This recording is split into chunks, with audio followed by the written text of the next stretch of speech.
If you've spent any time with investing, you're probably familiar with the adage of let's buy low and sell high, right? Buy low and sell high.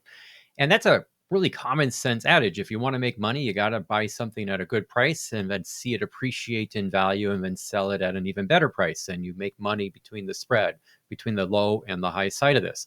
And so obviously, let's buy things while they're cheap and then sell them at a good price and make some money. And as much as that makes sense and everyone gets behind it, and it is really, in fact, what we need to do, what I don't think gets full credit, and we need to discuss for a little bit, is just how challenging that actually is to execute upon.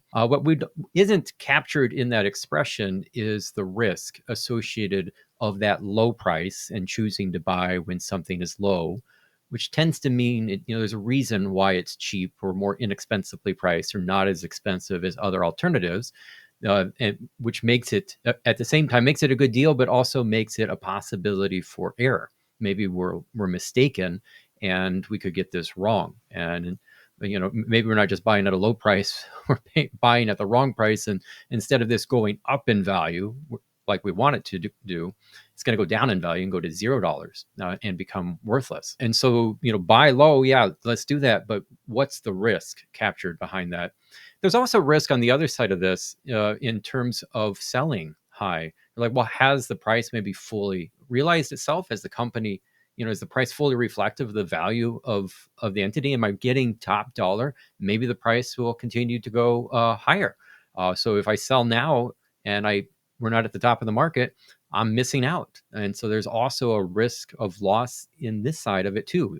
We're in either one of these arrangements, we're dealing with risk. And so, as simple and straightforward as this adage is, it's very difficult to execute upon because we naturally don't want to get things wrong. We want to be on the right side of it.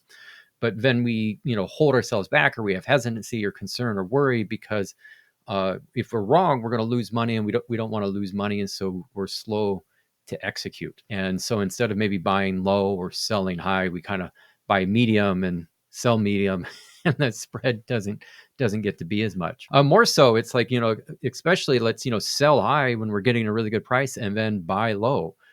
That's what we're really going to start to make money. But what we're doing in that nature in this process is we're selling what is done really well and we're excited about, and we're like, oh, go, go, go. Your price keeps going higher. We're making money on you. We're going to sell that thing that's been doing really well. And now we're going to buy the thing that's not doing really well. Like that, it seems like the exact opposite of what we should be doing, right? How are we going to be making any money? But again, the adage is sell high and buy low. So we should be selling high and buying low. And what I'm wanting to try to communicate and convey to you is that as it's right as that principle is, it's very difficult to execute upon. We have to take some of the emotional hesitancy that we have in it away. And we need to instead institute an investment process, a philosophy that helps to keep this analytical and see, hey, nope, the price that we wanted to get at, we've achieved. And so now is a good time for us to sell this. And the asset we're buying into, perhaps maybe lowly priced, is perhaps out of sync, out of fashion, one might describe it, especially if we're thinking of asset classes. And even though there's some concern about it not doing particularly well, that doesn't mean it's always going to stay in a period of underperformance. In fact, what we really need to do is we do need to buy it before it's come into its own, because that's how fundamentally we make money. And so, we need an investment approach, a philosophy, a model to help us execute on this simple adage. In the absence of it, our emotions, our hesitancies will get in the way and cloud our judgment and allow us to not pull the trigger when that trigger needs to be pulled. So in a future or in another video, I'll talk more about the importance of a model portfolio and how you can use this model portfolio mixed of various asset classes and different weightings to help you know when it's time to sell out of a position to buy into another position, or when it's time to just simply let things hold and be. But in the absence of this, quite frankly, we don't know what to do, and our better judgment, ourselves, we get the better of our judgment, and we might get ourselves actually into trouble.